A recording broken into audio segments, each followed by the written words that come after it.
Infidelity is not a deal breaker. Being disloyal is.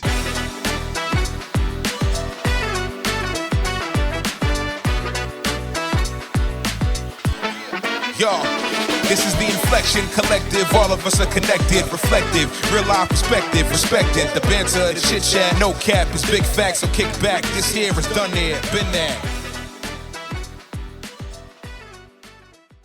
And we are back on the Done There, Been That podcast, brought to you by iHeartRadio and the Inflection Network. I'm your host, Mike Hill, hanging out, and I'm so happy for this iteration of this podcast because I get to do it with one of my best friends in the world, not just a colleague, a very accomplished man, my brother, Ephraim Salaam. What's up, E? How you doing, man? I'm honored to be here.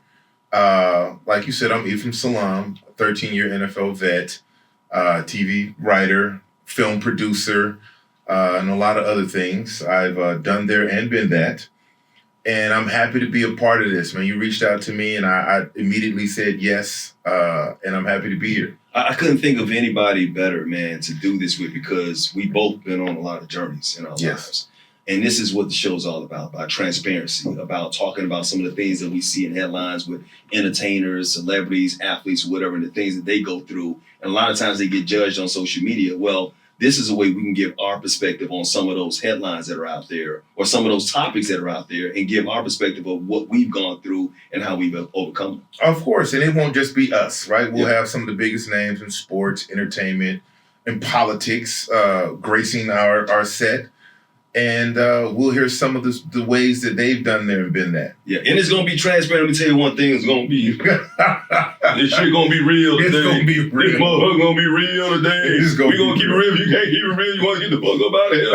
I'm telling you, that's what I love about Bernie Mac, man. Bernie Mac's real, authentic people, man. That's what we want in this podcast. None of that bull, man. But one of the things, once again, I felt like we could do this because I don't look at you as a colleague. I don't look at you. I know you're a producer and everything, and I'm so proud of all your accomplishments, man. But, you know, you're my big little brother. Yeah. Because, believe it or not, he's younger than me. Yeah. He's younger than me. And he's just 6'8", you know what I mean? 6'8". But we go way back, man. I mean, we go back, man, maybe almost like 20 years. I don't know when you get out of the NFL. Yeah, it's like 20 years. We go back about 20 years. Yeah. It's been that long. I remember seeing you the first time at ESPN when you came through on the car wash, man. I just remember how gregarious you were and just how friendly you were. And, a lot of athletes would come up there being an anchor or whatever, but you would just like, it was almost like you had known me for 10 years. I know you treat everybody like that, but I felt special at the time. No, because it was a respect thing, right? I've been watching you all while I was playing and just the level of professionalism you always had. I was professional?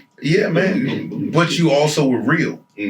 You know what I mean? So the person you see on the show is the person that you are. Yeah, man, you know what I mean? You bring your flair, you bring your energy. So when we met, I was like, it's like I know you. Yeah. Right? Like you were meeting me, but I already knew you.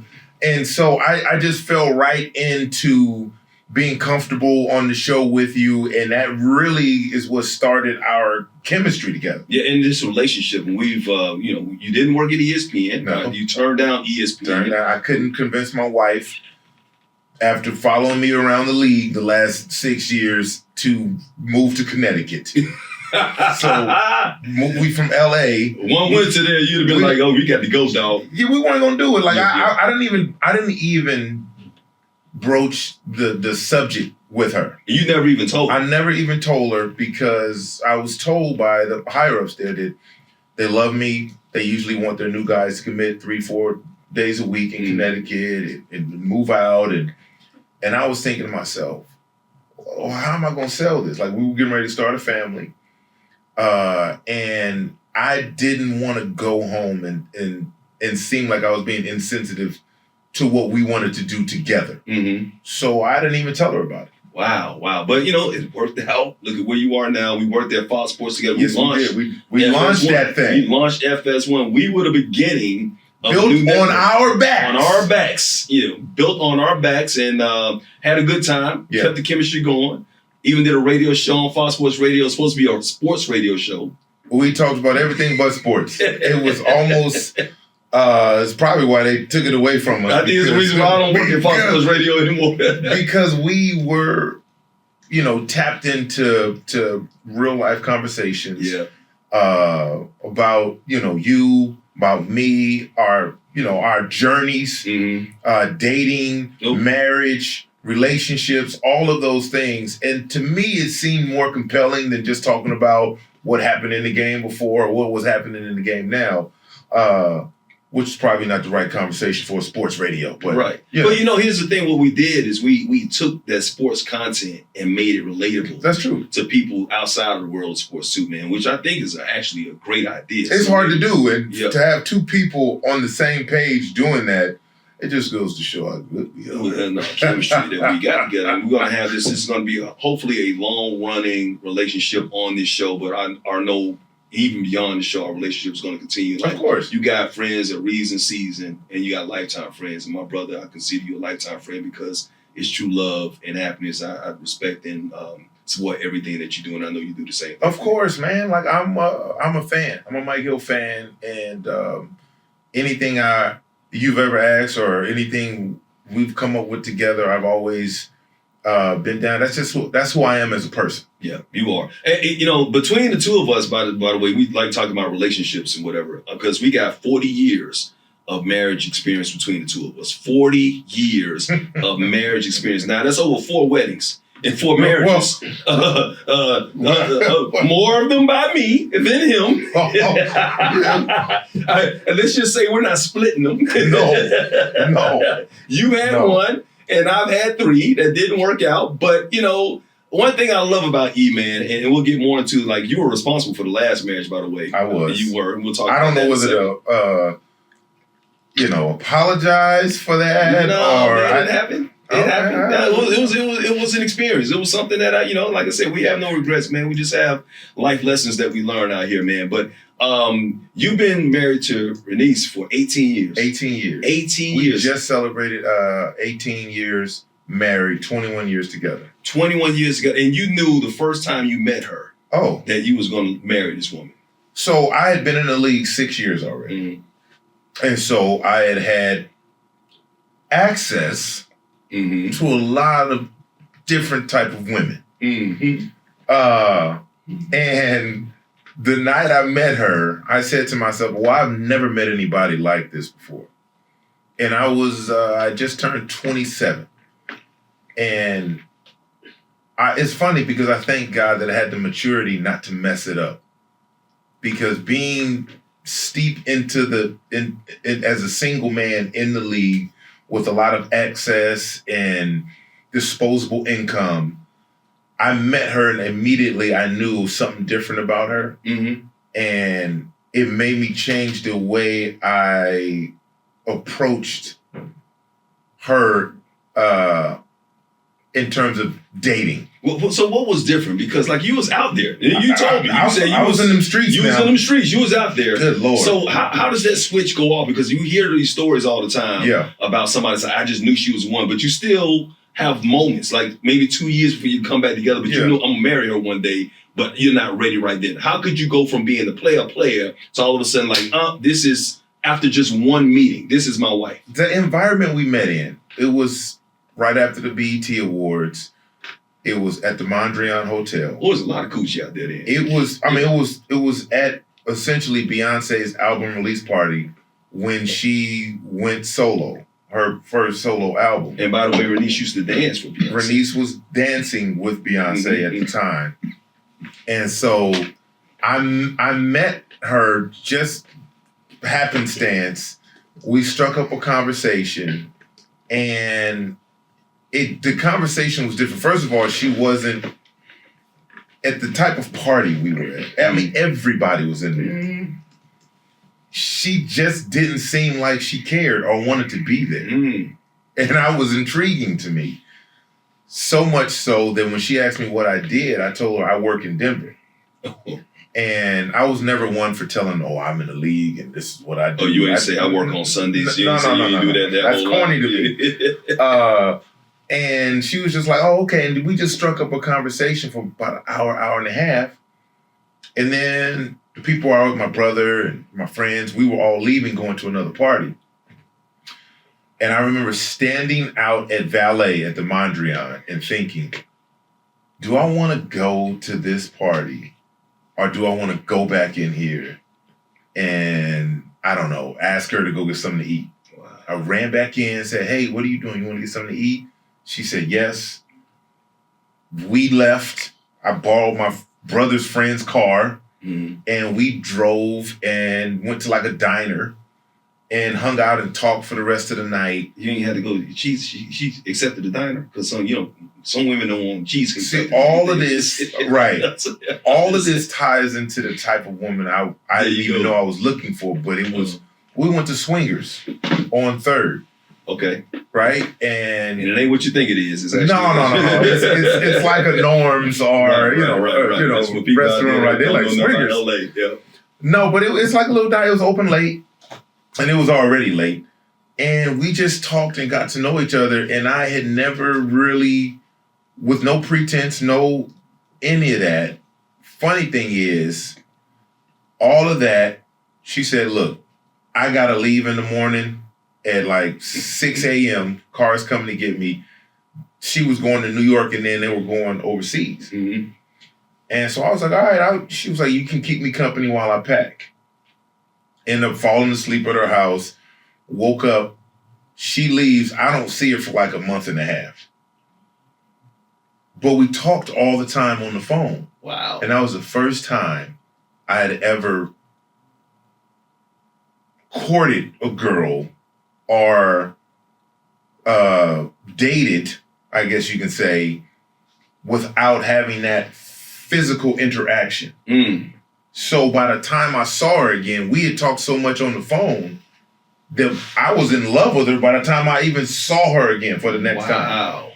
So it was such a unique situation that really made me look at her more as who she was than this beautiful 5'11", a body that's crazy. If y'all don't believe me, go look at the videos, man. I mean, see it all of them. Go ahead. I'm in the Crazy in Love video, the Baby Boy video, all of that, and you know exactly what I'm talking about. But it was more about her and who she was opposed to how beautiful she was. And that's so important because the physical wasn't there present.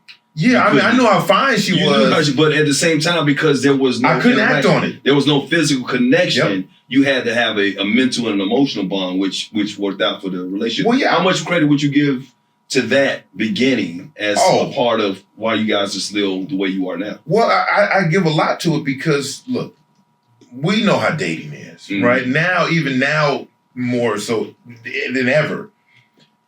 Whether it be on the apps or you meet somebody, the physical interaction is so fast. And then you figure out if you like the person, right? You can hang out and hook up and do all of that and then be like, yeah, they cool. I'll see them again. But for us, it was more, I got to know about her family. I got to know how she grew up. I got to know how she got into dance. The people she had been on tour with before. Like, she had been touring the world by the time I met her for 5 years already, 5, 6 years. So she's been around the world on some of the biggest tours on the planet. And so that was intriguing to me. And I was like, wow.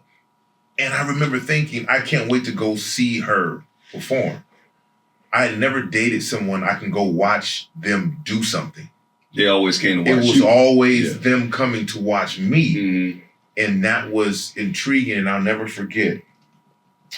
In the off season, they were in Australia, and I said, "I'm coming to Australia." She was like, "What?" I said, "I'm gonna fly to Australia to see you." And she was like, "Oh, okay." And I flew out to Australia to watch her perform for one day. Like, they were out there 3 days, one performance. So I flew to Brisbane, Australia, and I remember Beyoncé being like, "What are you doing here?" And I was like, "Oh, I'm coming to watch her perform." And it was weird. It was just like, "Oh, that's crazy. This is crazy talk." Right. But first of all, that's the longest flight I'd ever been on in my life. It was like 17 hours or something like that. And you was out there for a day? I was out there for like 3 days. Oh, 3 days, okay. And so it literally was like, okay, what are you doing? Like, are you this smitten? Are you this in love? And I had to be honest with myself, I was. And once again, that's what led to the marriage. That led to the 2 kids, beautiful kids you guys got, 18 years of marriage now. And one thing about you, man, and I always say this is what I always say about E. You're a unicorn. You're one of the rare brothers out there. And I'm not the brothers and men, period, out here.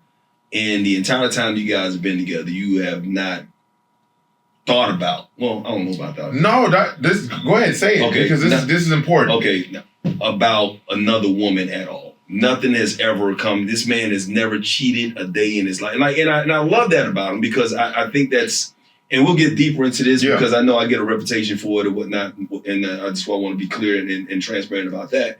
But I admire that about you, because, you know, this is what I wish would have happened for me. I wish I wouldn't have made the mistakes that I made. But I can look to you and I'm like, man, that's possible.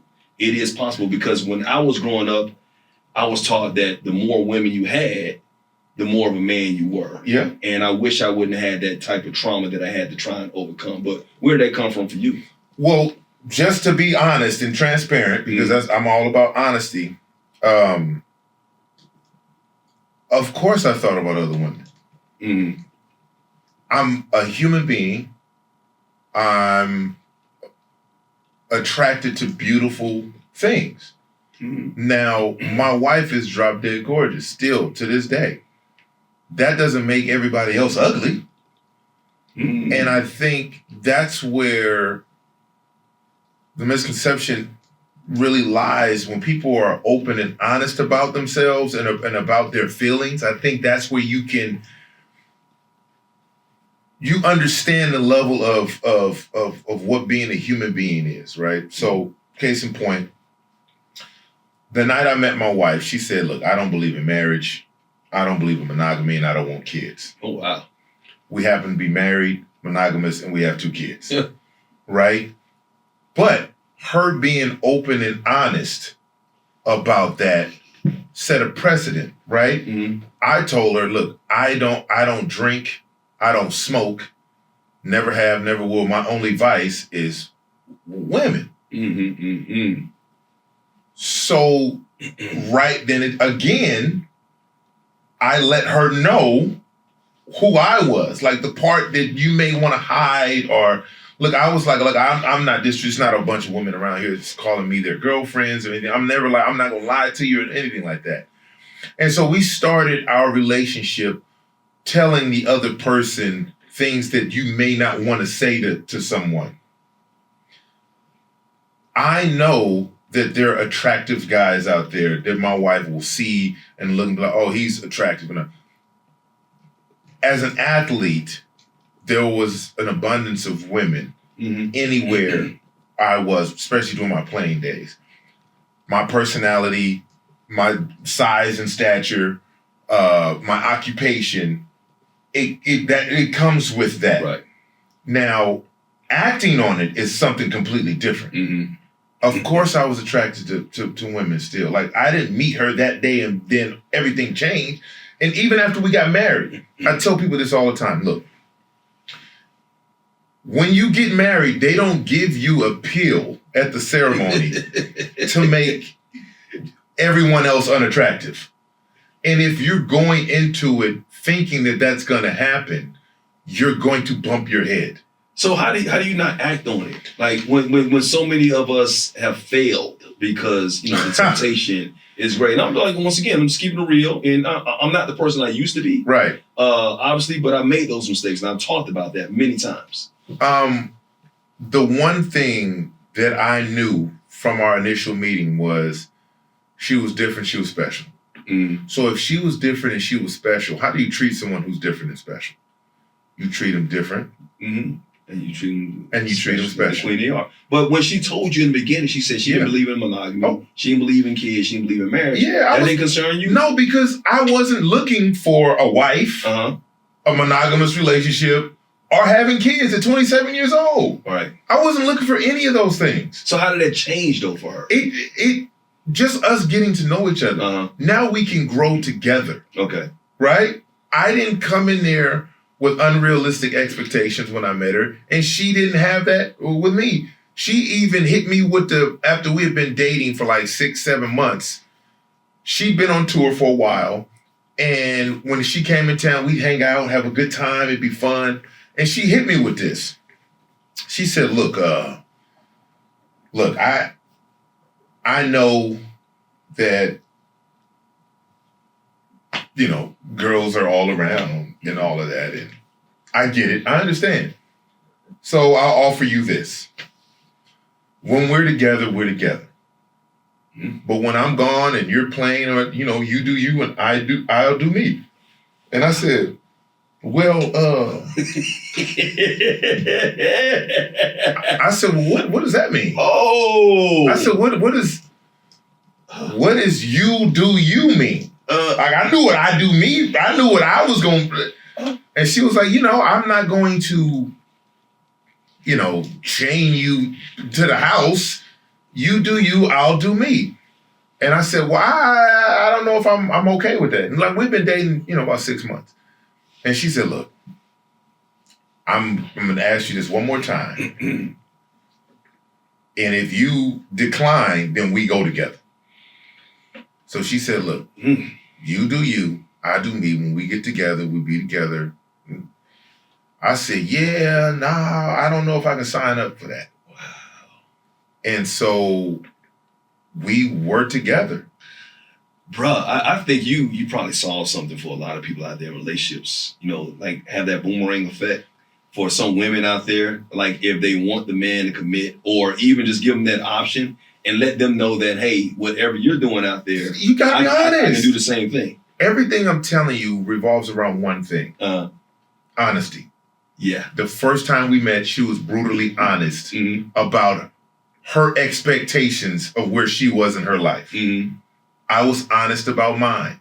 When she told me 6 months into dating, look, do you, I'll do me, that's honesty, right? Sometimes, if you're honest now, you don't have to worry about being dishonest later. Oh, man. And this is something I had to learn. Like, dating now is like, I'm so honest about everything, about where I am. Well, let's talk about your journey, right? Let's. How long we got? We got enough This time. is a tragedy. So we're going to go from this great fairy tale to this tragedy. It's no tragedies, man. It's no tragedies. Because you're still here. Yep. You have a beautiful family, and beautiful daughters. Yep, 2 daughters. Beautiful. And so I just want to know, like, you've been married 3 times. 3 times. Divorced 3 times. Divorced 3 times. All right. Walk us through that. Like your approach to dating, marriage, the whole 9 yards. I'm a totally different person now. Ever since therapy, writing the book, and discovering all the traumas that I went through in my life. A lot of the things, a lot of mistakes that I made had something to do with my childhood, my upbringing. Never seeing love. A lot of us, though. Yeah. For all of us, for the most part. But the therapy is the why. And you dig and you find out where it came from. When my mom wasn't with my dad. Stepdad wasn't the best father figure in the world as far as like a role model. So I had no men in my life telling me what to do. I never use this as an excuse. I take accountability for all my actions and the things I've learned, but you got to understand what the person was in order to realize why he did certain things in his life. Once again, not using it as an excuse, but I never saw love in the household. I never saw my mom, my dad hug each other, tell each other they love each other. Nothing. Okay. I just know they coexist. See, now we getting somewhere. Yeah, but once again, it's like, I think sometimes when you put this out here, and I put it in my book, people... Open mic, by the way. Open mic still out there. Still selling, by the way.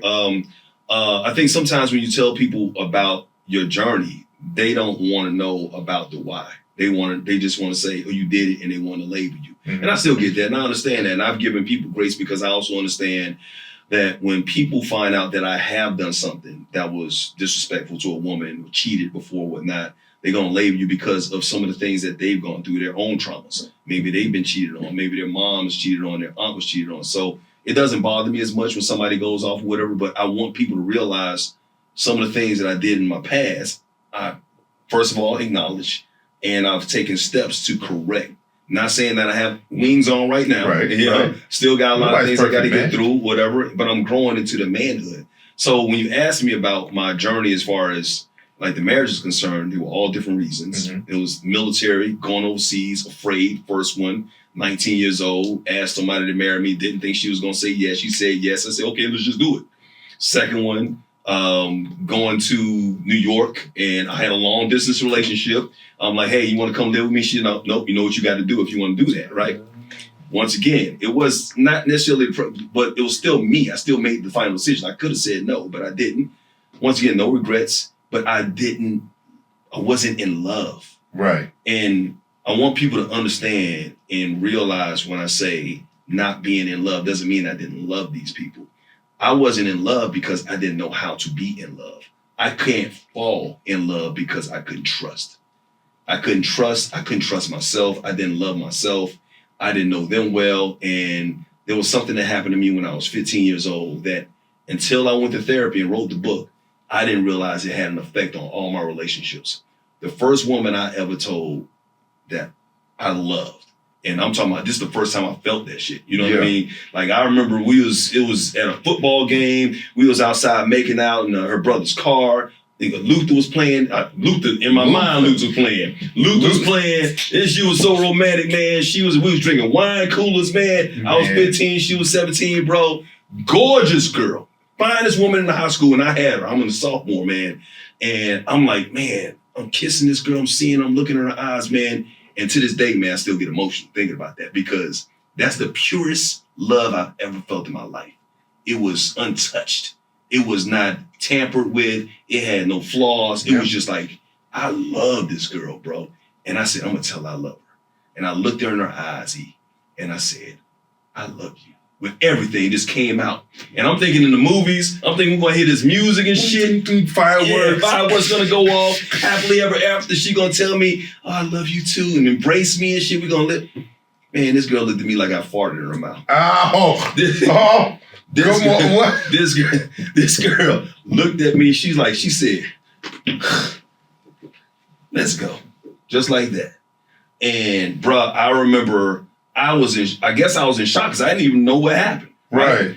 Go back into the football game, say goodbye. Mom comes pick her up and all that. No, she leaves with her brother, obviously, in the car. And I didn't see her the whole weekend, right? It's Friday. Monday, we get back to school. I remember this girl named Karen West. I'll say her name. Karen West came to me in my locker. And she said, you and so-and-so still together? I won't say the girl's name. You and so-and-so still together? I said, yeah. She said, kind of gave me another look like I know something you don't know. Man, I'm walking down the hallway about an hour later, next period, and I just see people looking at me. People like looking at me like they know something, right? And all of a sudden I see walking around the corner is my girlfriend that I think holding hands with somebody else. And I didn't even know that we had broken up. I was 15 years old. I was crushed, first of all, by her saying that once again, but thinking, okay, we still together because she ain't told me we broke up or whatever. And then she's moved on with somebody else and didn't even tell me and broken up. She's moved on that fast after I told this girl with all my heart how much. I did not realize that moment and how much it affected me because I could not trust anybody. I couldn't trust anybody, and I was paranoid that if I didn't have a backup plan, that, I was going to be made a fool of. I was a fool. I was made a fool of. Once again, people going to say this, that happened when you was 15 years old. Women go through this all the time. We get heartbroken or whatever. But I'm going to tell you right now, when men get emotionally crushed, you know this, E. We can't handle that shit, man. It affects us for a long time. And so until I realized that's the reason it happened, I actually had to hit this girl up and hit her and say, hey, because she was following me on Instagram and Twitter, seeing my life and liking shit. And I'm like, okay, she see the life I live. Oh, she came back. No, she wasn't she's married. She had, married to a minister and all that stuff like that, beautiful kids, whatever, but she was following me. Yeah, go ahead. And I'm like, okay, all right. So I'm like, you following me. You see, I'm on network television. I'm doing things. You doing it. Shit, I'm doing it. So I'm thinking, okay, well, she see the life she could have had or whatever. And she still looked good, by the way. Man, and I actually hit her in the DMs, man. And when I started going through my therapy, and I said, I don't know if you realize this, but I explained the whole situation. And she's just like, I am so sorry. I am so sorry that happened. she said she was going through a lot of shit. Of course, she's a kid, she's 17. She was 17, she said, when you told me that, she said, I couldn't take it because I couldn't accept love because of some shit that was happening in her house. When you said what I immediately, as a grown-up, you can see that. Yep. So she couldn't accept, I didn't realize, all this time, 30-some years later, I had no clue, E. How cathartic and how releasing was that? That was so releasing. And it made, once again, that's what I'm saying, like the power of therapy. Yeah. The power of going through this, and that's why I'm so much of an advocate for mental health. And going to find out why you do what you do and the mistakes that you make, not only hurting yourself, but hurting the other people around you, man. So, once again, it allowed me to actually marry Cynthia. And I'm going to talk about how I met Cynthia. We'll get to number 3 we'll get to number 3 in a second. But it allowed me to open up, because after my second marriage, I was like, man, I'm never getting married again. Yeah, we talked about that. You was like, I'm done, man. I don't know what happened. There ain't nobody in the world. I'm done with this alimony. And I was like, all right, man. I was going to be the old player in the club, bro. Got a herringbone on and come on, get a shirt, sign, baby. Oh, my God. I was going to be that old man messing with these 20-year-olds. I was going to be that guy. I'm just saying. I'm just being honest with you, being transparent, right? But because of that, man, going through that and realizing, like, it made me open up. It made me realize, hey, I can do it again. And so we're working on a radio show on Fox Sports Radio, like I said, and you come in one day and you say, hey, man, would you ever go on a dating show? I did say that. I said a good friend who's a producer of mine called me and said, hey, we're doing this dating segment on the Steve Harvey show. Yep. And do you know anybody who would want to date Real Housewives of Atlanta? And I was like, oh, well, which one? And I said the same thing. Which one? And I knew a couple of them. Right. And he was like, Cynthia Bailey. So I was like, oh, I know the perfect person. You're the first person that popped in the Really? So I hit you. I called you. You said, which one? Which one? I said, Cynthia Bailey. You was like, yeah. I called him back. Y'all get married. Bruh, I mean, so we go on the show, and let me tell you how this almost didn't happen, man. So I go on the show, do the producer thing, whatnot. I got to go to work later that day. Yeah, you on TV. I'm on TV. You live. I got a call time later that night at 6 o'clock. I got to be there. I'm on the air. You got stuff to do. I got things to do. They run behind that day. Steve's birthday. TV, right. Steve Harvey's birthday. So the production was running behind, and I kept telling the producer, I gotta go. She's cool, but I got a job. I don't know this woman. Yeah. Right? And they said, no, please stay. We're about to go, about to tape. And so go through the whole process. Obviously, I won the dating show, whatever. I hugged this woman, and I said, I gotta go. I gotta go to work. I thought I was never gonna see her again. And then 2 weeks later, after I worked, whatever, the producers called me back and they said, no, she really wants to go on a date with you. Ooh. Now, unbeknownst to me, they told her the same thing, that I wanted to go on a date with her. Yeah, they had to finish the production, man. They had to finish. That's what producers do. They been TV. I should have known that the producers were full of shit, whatever. But it worked out, man. And it was a slow burn. It worked out or whatever, man. But one of the things I will say, man, because, I had the red flags. Yes. You're a good guy. People see you and your reputation, sterling, background, whatever, and stuff like that. Great for everybody. But for me, when you are labeled with those red flags, no matter how much you've changed, how far you want to go, people still see the unhealed version of it. Of course. And that's human nature. That still affects me to this day. Yeah. And I got to be honest, man, in the beginning it was hurtful because I don't know how many relationships it could have affected. Yeah, so those red flags have an effect on you moving forward. And even when you meet somebody, all of a sudden you could be having a great time. They might not know who you are at that moment. I know I've had plenty of situations where I've met a young lady, being who I am, mature, and I'll be very transparent if I had to be about my background. I'm not going to spill all the beans all at once. But we have a great conversation and get the phone number or whatever, and she wants the phone number and she's all excited.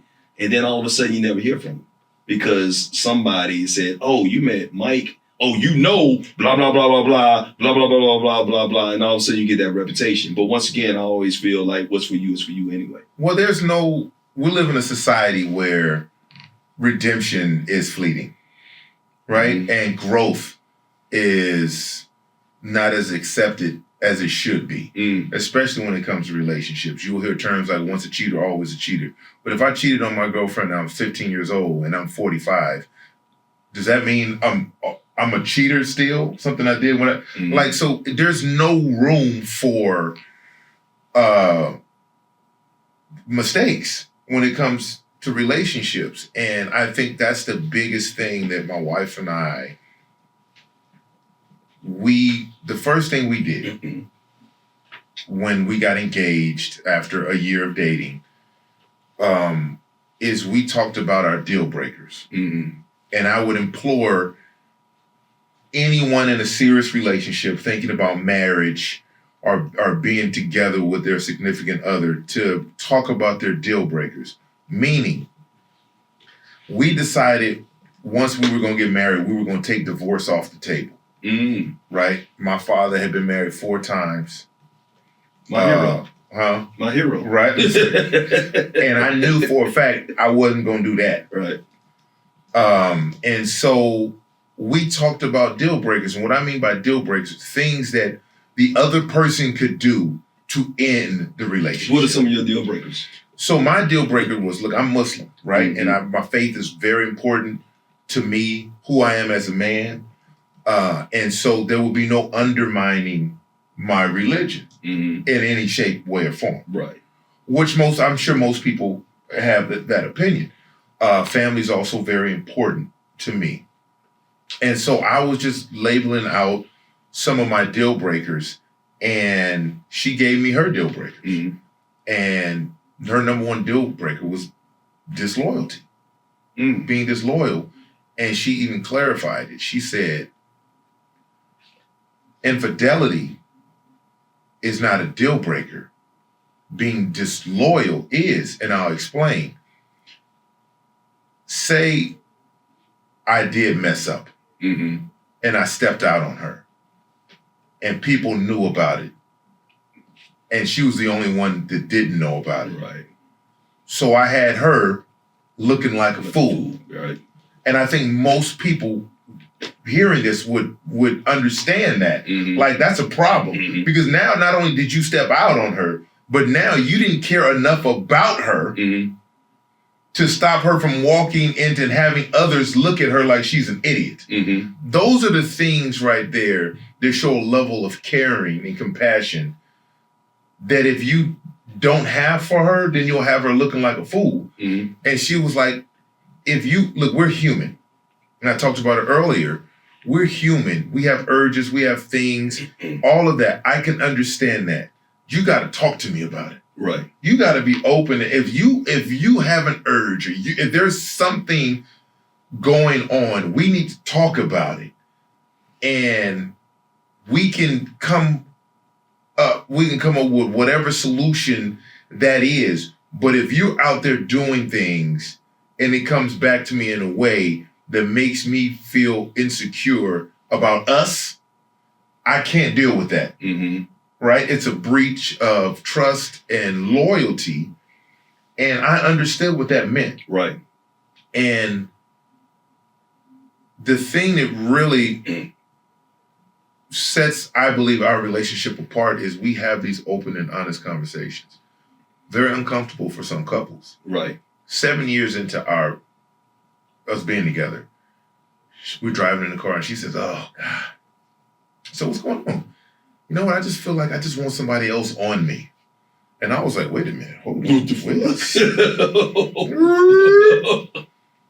But just hearing that, you be like, oh, what?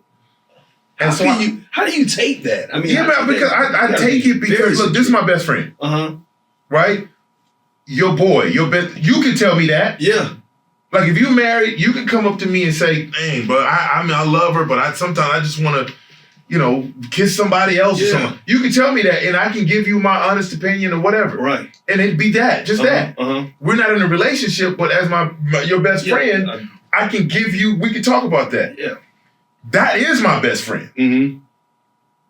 She is my best friend. I'm her best friend. So, but we know there are repercussions for saying things like, I think that's what we fear. Because there's no repercussion for me saying that to you. That's the point. Okay. If you really your best friend, if your significant other is really your best friend, then talk to them like they're your best friend. Why do you think people can't handle that kind of truth? Because they feel like they're going to hurt someone else's feelings. And they may be right because their relationships may not have been built on the foundation of trust and support as they might have thought. Mm-hmm. So I said, okay, well, what do you mean by that? She said, well, I miss that interaction when you're, at the club, at the bar or something, you meet somebody, you have chemistry, similar to how we met, right? That, initial will you kiss, will you not kiss, that energy, I miss that. And I said, look, I get it. I could never give you that again. Mm-hmm. If that's something you're looking for and you need, we can talk about it. She was like, no, I'm not saying it like that. Mm-hmm. But just us having that open dialogue about it, it changed everything. Wow. I mean, but that's a lot of maturity comes with that, E. And that's why I give you so much credit, man. And you can start role playing and whatnot. You can start act like you don't know each other in the club. You can do things like that. I mean, that kind of keeps it spicy. I understand that, but for the most part, a lot of people can't handle that. And once again, I think that's what makes your relationship so special. I'm gonna tell you something I never told anybody. I'm gonna share it right here. Okay. Is when me and Cynthia, I remember there was something that came out in the blogs, and it was a lie. Somebody said I was out there sexting and doing all that type of straight up lie. Just straight up lie. Now, have I sex before? Yes. But this not happened. They didn't know this person or whatever. But it's in the blogs and people talking. And when people do that type of stuff, it does get into the mind of your spouse, especially when you have a reputation, those flags, whatever. And I'm never saying that I was an angel, you know what I mean? Early on in my relationship with Cynthia, whatever, some things popped off, whatever. Never cheated, you know what I mean? But it was like inappropriate texting and all that type of stuff. But never say what this was straight out of bounds and just a straight up lie, and it affected us. And it affected her, especially because it got into her head. Because now all of a sudden people are really starting to talk to her, and she even said, "Do you want to be in an open relationship?" She asked me if I wanted to be, and it hit me. I'm like, no, I really just want you. But you start thinking about these things. Of course. If that's what, but once again, I appreciate her for coming to tell me, hey, if this is how you're feeling, let's just be totally transparent and honest about that. And if we need to be in an open relationship to say the marriage, if that's what you want, if that's what you're desiring, then let's do it. But obviously that's not what I want. Well, I think just hearing that and understanding that and viewers and listeners, look, if you're going to be with someone and you say you consider your significant other your best friend, then feel comfortable having conversations with your best friend. Yeah. And instead of repressing things that will maybe later manifest somewhere down the line in the relationship, be open and talk about them. You'd be surprised on once you start broaching these conversations, just like you would talk about finances or raising kids or anything like that. Be open to talking about your feelings, your desires. Don't fall victim to feeling like you should be in a relationship a certain type of way, because number one, all marriages are different. Marriage is what you as a couple make it. Yeah. You set your own parameters, your own guidelines, your own emotional thread. All of those things are important. So if you're both on the same page, you have a better opportunity of having a successful marriage. My wife and I, like I said, 18 years married, we have these open dialogues all the time. We've been on Black Love. We talked about it. We've done the work, right? I go to therapy. I'm in therapy now. And everybody needs to, individual and couple. It's a way for me to make sure I can give her the best me. Right? I know that I can be a bit much. So in order for me to be the best husband and the best father I could be, it's things I need to work on as an individual.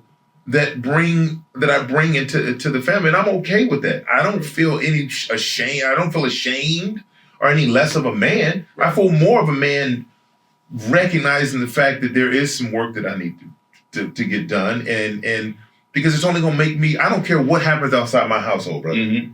I am firmly cemented in what's going on inside my home and how I can be the best me for them I can be. And men that realize that, got to realize it's not weakness, that is work. Man, come on. And I know we got to get into the unfiltered segment. We got to wrap things up, man. But and that goes beyond marriage real quick about the transparency thing. I think even when you're dating somebody, and I think on both ends, when a man says what he wants, women should listen to what he wants as far as where he is. Yeah. Don't try and make it something that is not. You know, both ways. You know what I mean? So if a man says, all I want is this, listen to him, because a lot of times you can be in a situation with a woman and you can be a nice guy. You can have sex with this person or whatever. You can have a good relationship, go on dates, whatever. And the woman will take it as if, hey, well, he wants to be my boyfriend because he's doing boyfriend stuff. Mm-hmm. No, maybe he's just being nice. But if he's telling you all he wants, listen to that. But also as a man, if you don't want more, please don't lead somebody down the wrong path. Right. And as a woman or as a man, you're absolutely right. Don't settle for something you don't want. Exactly. Don't sign up for something that you want to renege on. Mm-hmm. And you ain't got to give up the goods for something like if the goods belong to the boyfriend, don't give up the goods, because the man's going to take it.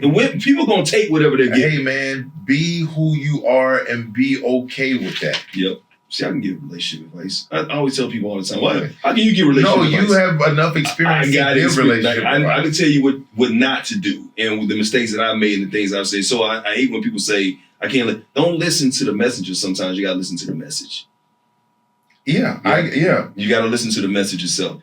We got the last segment is called Unfiltered. Mm-hmm. This is going to be a staple of our show at the end of the thing. So we'll ask all of our guests or whatever. I'm going to ask you, since we are our own guests on our own show. Give me that one time when you knew you had been there. I think it was since we're talking about relationships, it was a time I was at a very exclusive party. Mm-hmm. Very exclusive. I'm talking about beyond exclusive. Mm-hmm. And it was a situation where it was an individual there who fancied me. And this is pre or post wedding? This is post wedding. Okay. And the situation was set up to where whatever happened, it would have just been there. Nobody would have known. No, in the world. Right. Except for me and God. And I went and I told my wife. I didn't act on it, but I went and I told my wife, and it was silence on the phone. And she said, oof, that's tough.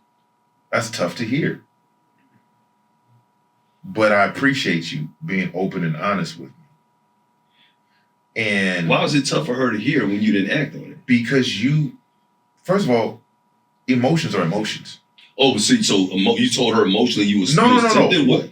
If someone comes to you, your significant other, and says, "Look, this situation was crazy," it was whatever I was. I was open and honest. I was like, "This was my type. It would have been perfect."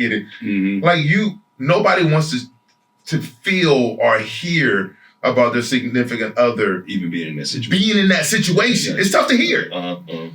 And I had said earlier in our relationship, I said, every day it's a challenge to be faithful. And she got mad at that.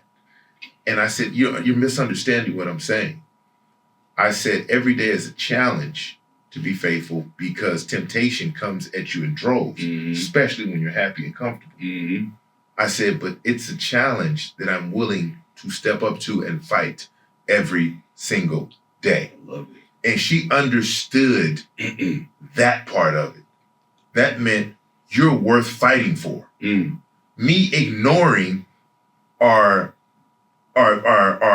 giving the the opinion that temptation didn't exist was lying. Mm-hmm. Me telling her that wasn't to make her feel a certain type of way. It was for me to let her know I'm in this fight forever, like for the long haul. And the longer you're together, the easier temptation is. But this was one of those moments that where I was like, whoa, this could have went left. Right. This really could have went left. But what it did for us in our relationship, it brought us closer together. Because this was a situation where nobody, I'm telling you, it would have never, because they had a lot to lose. I had a lot to lose. It was just one of those things. And I chose us over it. And it made me stronger in our relationship. It made our relationship stronger, but it also reaffirmed what I was doing and what I was trying to do. And that's, I'm going to do this the right way. And that is something that really helped build the foundation of the type of husband that I want to be, and the type of, father that I'm trying to raise my kids, and to show them that love is possible. And this is all, that's one of the situations that really was a pillar of the strength in our marriage. And that's why you're so happy now. And that's when it's good that your boys see that too. And it's good that you have boys, that you can see that love. Once again, going back to my situation, growing up, not seeing any love in the house. I see how you love on her niece, and I see how she loves back on you, and how you guys support and appreciate one another. That is your queen, and you are her king, and your boys see that, and that's the way they're going to treat to that point. I tell people this all the time. There's not a woman on this planet that I treat better than my wife. Not my mama, not my sister, not. If husbands would understand that there's not a woman on this planet Earth that can say that I treat them better than my wife. If you can have that, and then vice versa, you can cut a lot of the nonsense out. Right? Yeah. Ain't no secrets, man. We in this together. And you're supposed to be. And that's, it's a union, it's a marriage. Look, but no, before you start, since we're co-hosts, give me from you that moment where you've done there and been that. So similar to what you're talking about, this is what changed my life. You're talking about keeping somebody happy. One of the things I learned, and I learned this after the fact, but this is what changed my life and my perspective about how to treat people. Now, once again, meeting Cynthia and being with Cynthia, loved her. First time I was able to try and fall in love and whatnot, but I still hadn't gone to therapy yet. I was in the midst of starting to write the book and realizing some of the things that had happened just from writing the book kind of helped me unveil some of the trauma. A 15-year-old, being able to do that, open up. But once again, I hadn't healed and I didn't know how to move forward. So my whole thing was, and another thing I was taught was at an early age, like if a woman wants to do something with you, you're supposed to do it. So my dad taught me that. It's as long as it's in the book, I don't have enough time to talk about this, but if a woman wanted to do something, be a man to do it. That's what I was taught. I was 9 years old at the time, and it always stuck with me. So I've always been the type of person that always wanted to, if it was a woman, I had to please her in some certain kind of, maybe not have sex with her or anything like that, but if there was something that she wanted or needed, I wanted to make her happy. Yeah. Even if I didn't like her, might not even be attracted to her, but I'm still gonna flirt. Make her feel good about it. Hey, hey, thank you for liking me, or whatever. And so sometimes there was early on in our relationship with Cynthia, some debris, I say that like that, that I'm loving this woman, but once again, people will come in flirting and stuff like that. So inappropriate. Hey, darling, oh yeah, beautiful and all that type of stuff like that. And I'm admitting this and I'm being honest because I had to move forward and move this, but it almost cost me everything. Oh, wow. And my girls who had gone through the traumas of me and their moms had already seen what I had done with relationships before. And they're growing up and now they're almost adults. And they've gone through relationships and they've been hurt themselves. And now they're seeing some of the guys that they were dating that was hurting them, and they're looking at me. And when